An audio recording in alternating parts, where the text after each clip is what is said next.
Everything broke down on the first anniversary of our marriage. In front of everyone, my mother-in-law accused me of stealing her pricey gold watch. My husband hushed the room and insisted that I give it back right away. I yelled, "How dare you accuse me?" in rage. But before I could continue, he summoned the cops and gave me a heavy blow to the face. They chuckled at my embarrassment as they hauled me away in handcuffs. However, they had no idea what would happen next, because I returned the very next day with a surprise that completely upended their world. I'm Sophia, and this is the tale of how my life took a completely unexpected turn. When I married Ethan 2 years ago, it all began. At the age of 28, I was incredibly in love and full of hope. The 30-year-old banker, Ethan, seemed like the ideal companion, kind, encouraging, and motivated. The idea of beginning a life together in the lovely house my parents had left me felt like the beginning of a fairy tale. Everything appeared to be ideal at first. It was just the two of us for a while when Ethan and I moved into the house. Then Ethan's mother, Margaret, arrived. A fluent socialite with a tendency toward dominance, Margaret made the decision to temporarily reside in the guest suite.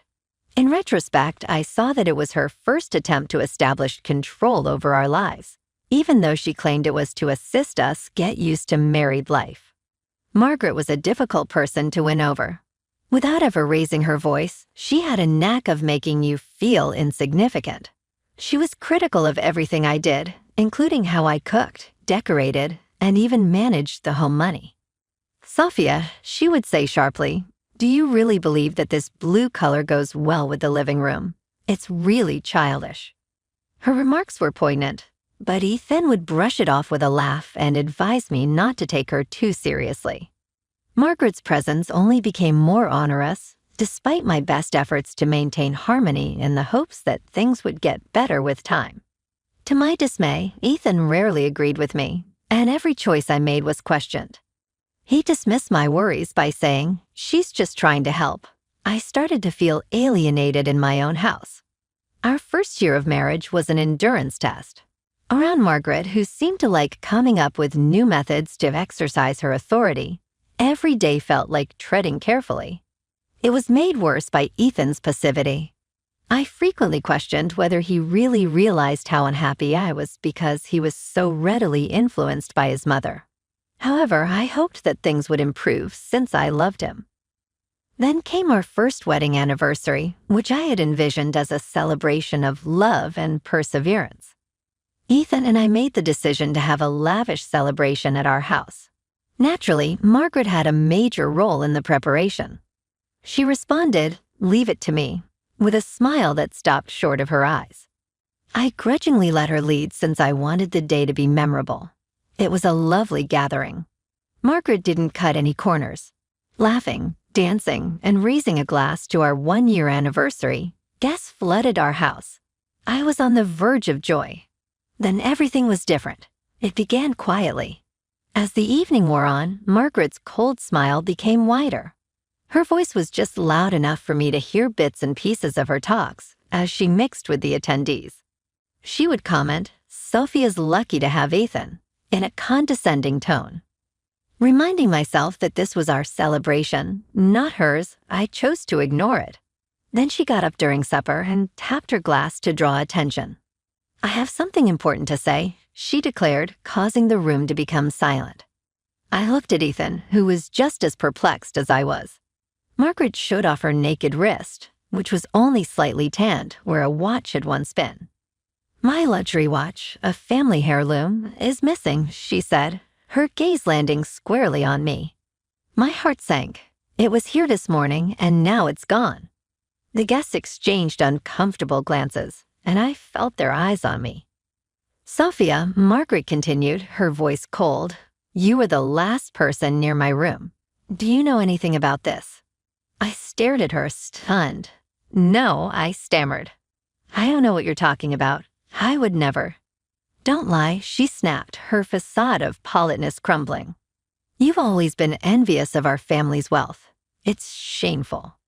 The room erupted in murmurs, and I felt like the walls were closing in. I turned to Ethan, desperate for support. "Ethan, you know I didn't do this." But he didn't defend me. Instead, he stood up, his face a mix of anger and embarrassment. "Sophia," he said, his voice harsh. "If you took it, return it now. Don't make this worse." "I didn't take anything," I cried, tears streaming down my face. "How can you believe this?" Ethan's response was swift and shocking. In front of everyone, he struck me hard across the face. Gasps filled the room as I staggered backward, clutching my cheek. "Enough lies," he shouted. "I'll call the police." Before I could process what was happening, the police arrived. Ethan accused me of theft, and despite my protests, they handcuffed me and led me out of my own home.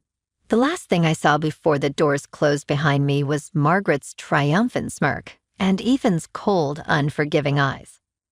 As I sat in the police car, tears blurring my vision, one thought burned in my mind. This was not the life I had signed up for. I had been betrayed by the man I loved and humiliated in front of everyone. But deep inside, a spark of determination began to flicker. They had taken everything from me, my dignity, my home, my trust. But I wasn't going to let them win. This was only the beginning. The night I was taken away by the police felt like a nightmare I couldn't wake up from. The humiliation of being handcuffed in front of family, friends, and strangers still burned in my memory. Margaret's smirk and Ethan's indifference haunted me. Sitting in the cold interrogation room, I realized I was completely alone. The police officers questioned me for hours. They asked if I had stolen the watch, if I had any grudges against my mother-in-law, and where I had been that day. Over and over, I insisted on my innocence, but their skeptical looks told me they didn't believe me. They even searched my belongings as if the watch would magically appear in my purse or pockets. Of course, they found nothing. The humiliation deepened. Eventually, they let me go due to lack of evidence, but the damage was already done. I walked out of the station in the early hours of the morning, dazed and shattered. I wanted to go home, but where was home now? My house, my inheritance, had been claimed by Ethan and Margaret as if it had never belonged to me. I ended up at a small motel, feeling more lost than I ever had in my life. Sitting on the edge of the bed, I stared at my reflection in the cracked mirror. My cheek was still red and swollen from Ethan's slap. The pain was a cruel reminder of how far things had spiraled out of control. How had I ended up here? How had I let them do this to me? For the next few days, I drifted through life in a fog. Calls from friends and family flooded my phone, most of them gossiping about what had happened. Nobody offered real support, just curiosity wrapped in thin layers of concern. I didn't answer. What could I say? That my husband had turned on me, that I'd been framed, that I'd lost everything. I didn't want their pity. I needed a plan. Then, like a cruel joke, I received an eviction notice. Even though the house was legally mine, Ethan had manipulated the situation and transferred ownership to himself. He used our marriage as a weapon to take what my parents had left me. The notice was my breaking point. I wasn't just hurt anymore. I was furious. They had humiliated me, stolen my home, and tried to paint me as a thief. But I wasn't going to let them win. Something inside me shifted that day. I wasn't going to be their victim. I was going to fight back. The first step was filing a police report against Ethan and Margaret. I walked into the same station where I had been interrogated and told the officers everything. I told them how Margaret had falsely accused me, how Ethan had struck me, and how they had fraudulently taken over my inheritance. The officers listened, but I could see the doubt in their eyes. It was obvious they thought it was just a domestic squabble. But I wasn't going to let them dismiss me. "This isn't just about me," I said firmly. "It's about justice. They've stolen everything I have, and I can prove it." That's when I was introduced to Detective Laura Reed, a no-nonsense investigator who immediately took my case seriously. Laura was in her early 40s, sharp and methodical, with a calm demeanor that put me at ease. She promised to look into my claims, but warned me that it would take time to build a case. "They sound clever," she said, "but clever people leave trails." Over the next few weeks, Laura and her team worked tirelessly. They combed through financial records, legal documents, and witness statements. I provided them with everything I had: emails, bank statements, even texts from Ethan that hinted at his plans to take control of the house. It was a slow and grueling process, but I felt a sense of purpose for the first time in weeks. During this time, I also began to regain my confidence. I found support in unexpected places, like the kind woman who ran the motel I was staying in. Her name was Maria, and she offered me warm meals and words of encouragement when I needed them most. "You're stronger than you think," she said one evening. "Don't let them take that away from you." One day, Laura called me with a breakthrough. "Sophia," she said, her voice tinged with excitement, "we found something. Ethan and Margaret have been siphoning money from your accounts into a separate trust. They've been covering their tracks well, but we have enough evidence to proceed." Hearing those words felt like a lifeline. For the first time, I saw a glimmer of hope. Laura explained that they would need more time to build an airtight case, but I was finally starting to see the cracks in Ethan and Margaret's perfect facade. It wasn't just about the money or the house anymore. It was about reclaiming my life and standing up for myself. They had tried to destroy me, but I was still standing, and I wasn't going to stop until I saw them face justice. As the days turned into weeks, I prepared myself for what was to come. The case was getting stronger, but I knew Ethan and Margaret wouldn't go down without a fight. I was ready for them. For the first time in months, I felt a sense of control. They had underestimated me, and soon they would regret it. This wasn't just about survival anymore. It was about revenge. The weeks that followed were some of the most challenging of my life, but they were also filled with a sense of purpose I hadn't felt in a long time. Detective Laura Reed and her team worked tirelessly to uncover the truth.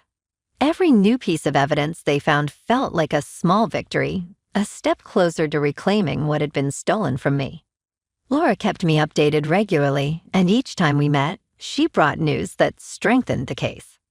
One day, she sat across from me in her small, cluttered office and slid a folder across the desk.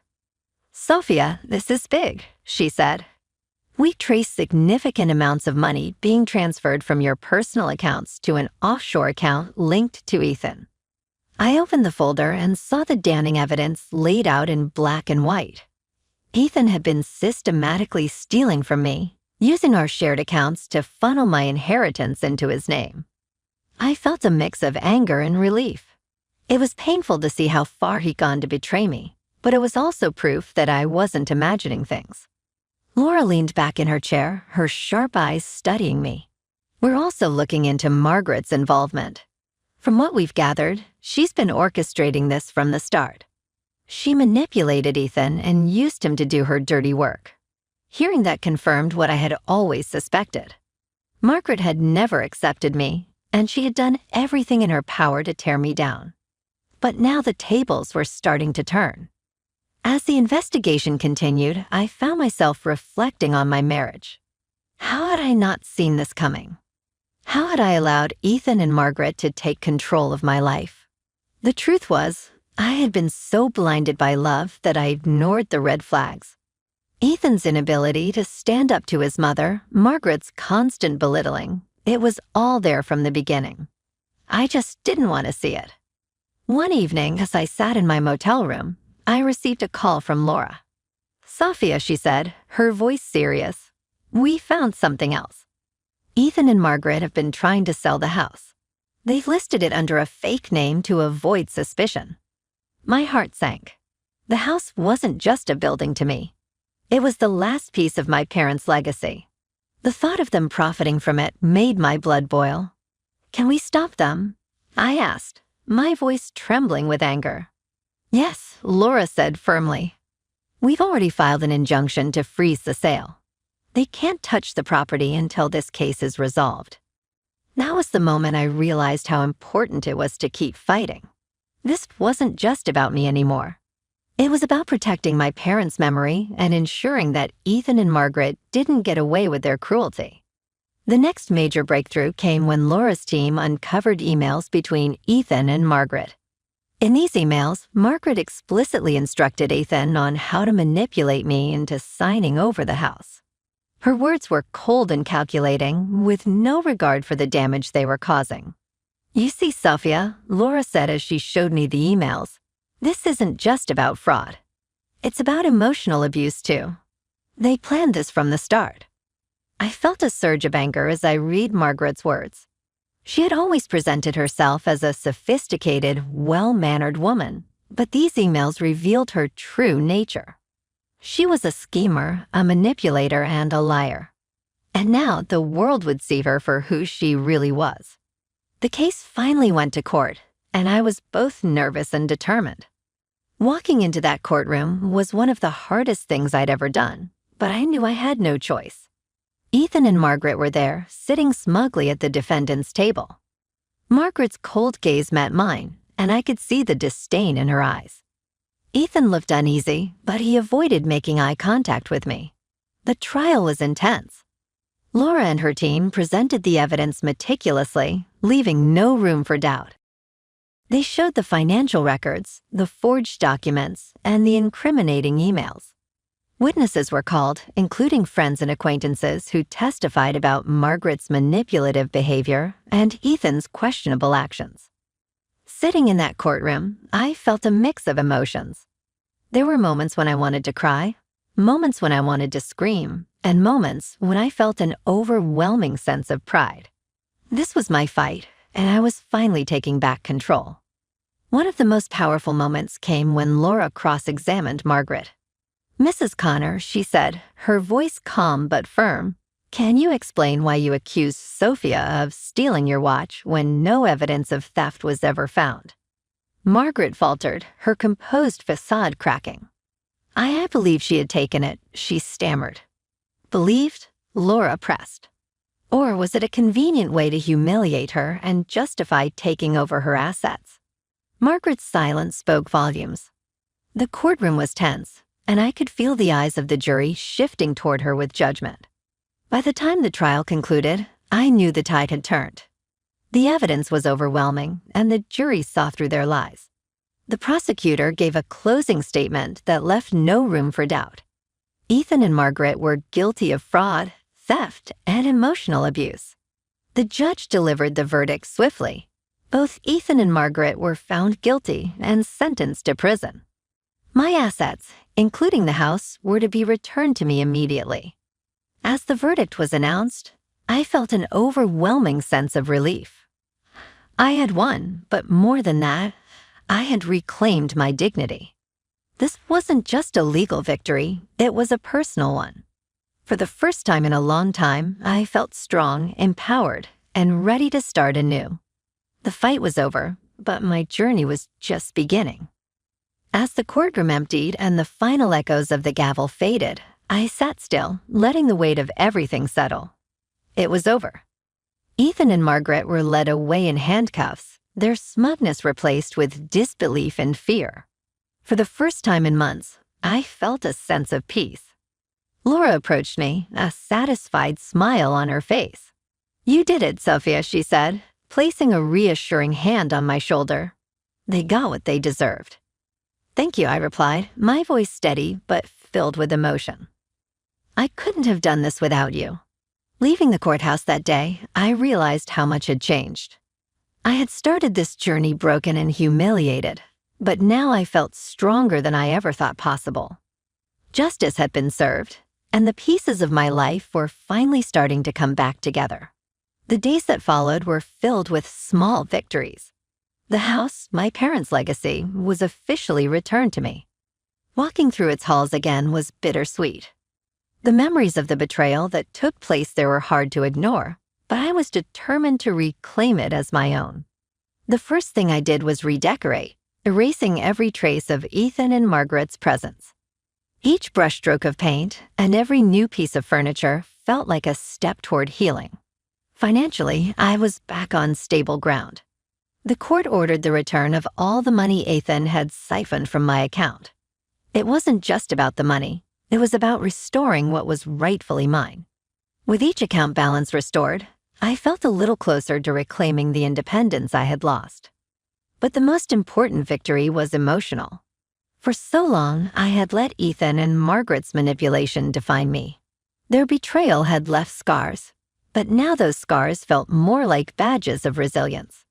I wasn't the same person I had been when I married Ethan, and that was a good thing. One afternoon, as I sat in my favorite armchair overlooking the garden, Laura called. "Sophia," she said, her voice warm, "I just wanted to check in. How are you doing?" "I'm good," I said, surprised at the truth of my own words. "Better than I thought I'd be." "I'm glad to hear that," she replied. "You've come a long way." We talked for a while, and as I hung up, I realized how grateful I was, not just for Laura's help, but for the journey that had brought me here. It hadn't been easy, but it had taught me more about myself than I ever thought possible. A few weeks later, I decided to do something I hadn't done in a long time: celebrate. I invited close friends and the few family members who had supported me through the ordeal to a small gathering at the house. It wasn't a grand party like the one Margaret had orchestrated. It was intimate and heartfelt, a celebration of new beginnings. I watched my pals laugh and have a good time as the evening wore on in the garden. The smell of flowers in bloom permeated the room, and the air was warm. I felt at home for the first time in a long time, both at the house and in my life. Maria, the motel owner who had been so generous to me, smiled as she came over. Her words, "You look happy, Sophia. You deserve this." "I do, don't I?" I answered, astonished by my self-assurance. After several months, everything started to feel normal once more. My enthusiasm for design was rekindled as I poured myself into my profession, taking on new projects and clientele. I gradually began to dream once more, but this time it was of a future that was wholly mine, not the one I had earlier imagined with Ethan. One day, I stumbled upon a picture of Ethan and I from when we were first dating. For a moment, I stared at it, expecting to feel sad or angry. Rather, I experienced only a silent determination. I had come out stronger from that phase of my life. In retrospect, I realized that the betrayal I experienced marked a sea change in not only my life, but also in who I am.